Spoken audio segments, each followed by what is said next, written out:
Assalamualaikum warahmatullahi wabarakatuh.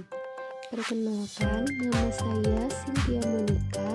Di sini saya akan menjelaskan materi seputar pengaturan kondisi dan penciptaan iklim belajar yang menunjang. Adapun pembahasan dalam materi ini yaitu seputar 1. Definisi iklim kelas, kedua, kondisi dan situasi belajar mengajar, ketiga, faktor-faktor yang mempengaruhi belajar, yang keempat, mengajar yang efektif. Yang pertama yaitu definisi iklim kelas. Iklim kelas adalah segala situasi yang muncul akibat hubungan antara pendidik dan peserta didik atau hubungan antar peserta didik yang menjadi ciri khusus dari kelas dan mempengaruhi proses belajar mengajar. Berdasarkan sikap pendidik terhadap peserta didik dalam mengajarkan materi pembelajaran, maka terdapat 3 jenis suasana yang dihadapi peserta didik dalam proses pembelajaran. Yang pertama, suasana kelas dengan sikap pendidik yang otoriter. Kedua, suasana kelas dengan sikap pendidik yang permisif. Dan yang ketiga, suasana kelas dengan pendidik yang real. Selanjutnya, terdapat aspek-aspek yang harus ada di dalam iklim kelas. Yang pertama, kejelasan. Kedua, lingkungan.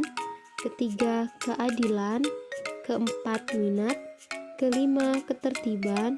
Keenam, partisipasi. Ketujuh, keamanan. Kedelapan, norma. Dan kesembilan, dukungan. Adapun faktor-faktor yang mempengaruhi iklim kelas yang harus diperhatikan dalam menciptakan iklim kelas yang berkualitas dan kondusif.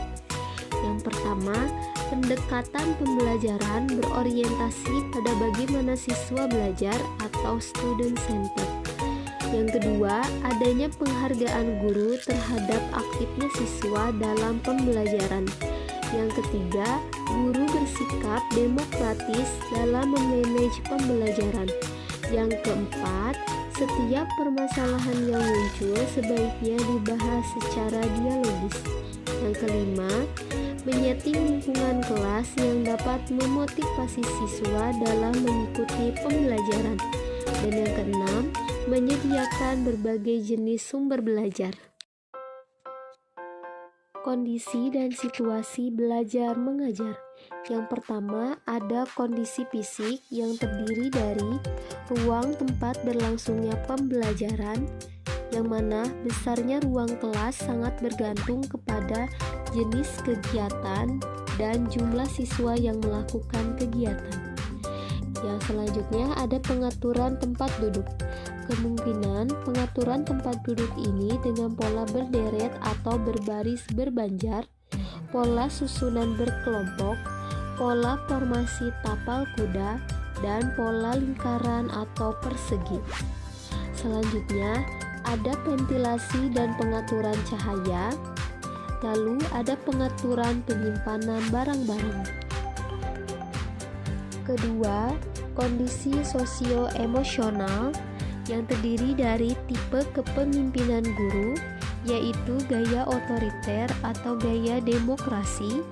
Selanjutnya, sikap guru yang hendaknya menerima siswa dengan hangat, berlaku adil dalam bertindak, menciptakan kondisi yang membuat siswa sadar dengan kesalahannya, sehingga ada dorongan untuk memperbaiki kesalahannya.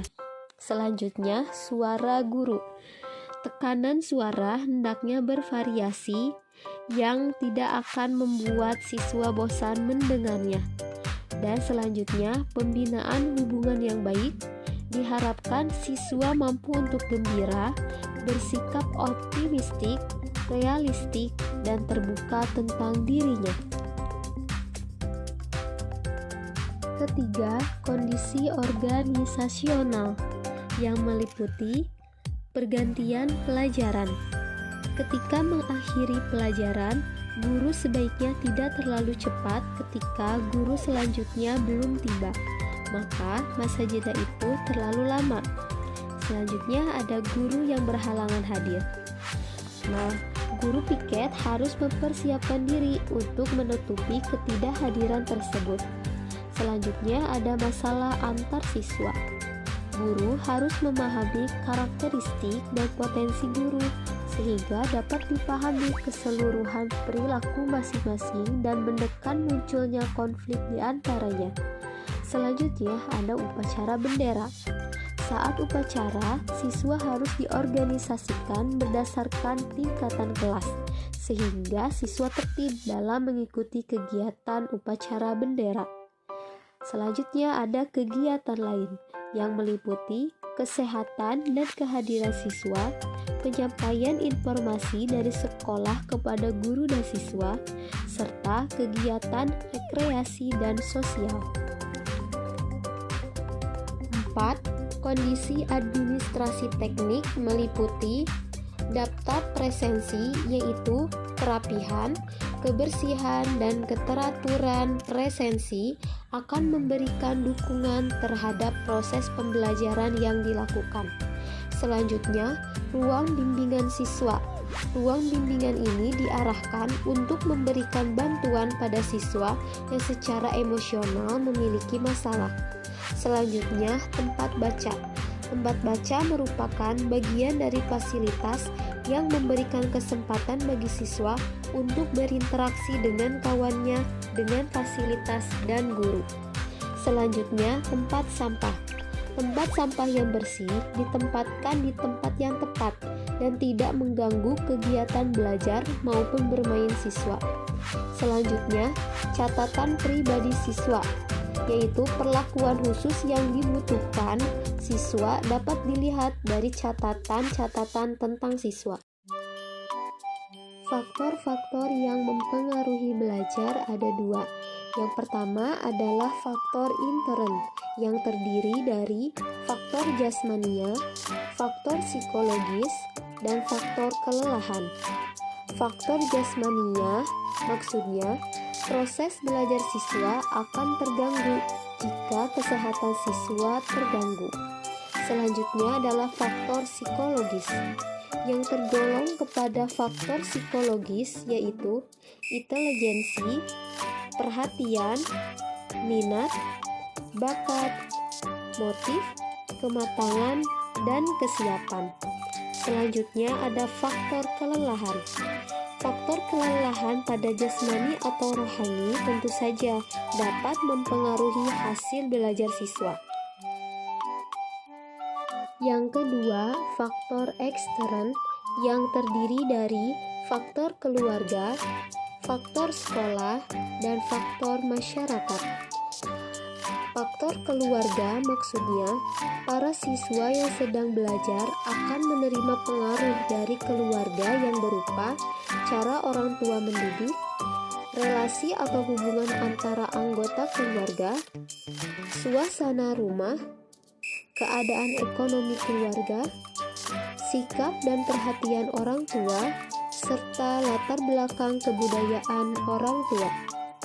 Selanjutnya ada faktor sekolah.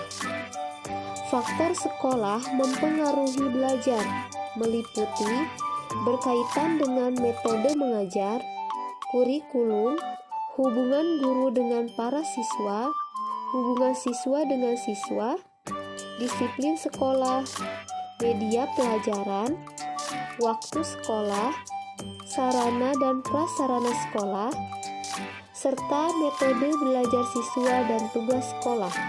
Selanjutnya, ada faktor masyarakat. Faktor masyarakat ini banyak berkaitan dengan kegiatan siswa dalam masyarakat, media massa yang beredar di masyarakat, pengaruh teman bergaul, serta pola hidup masyarakat. Mengajar yang efektif. Apa itu mengajar yang efektif? Mengajar efektif adalah mengajar yang dapat membawa belajar yang efektif. Untuk dapat mengajar secara efektif, guru harus mampu menciptakan iklim belajar yang menunjang terciptanya kondisi yang optimal bagi terjadinya proses belajar mengajar.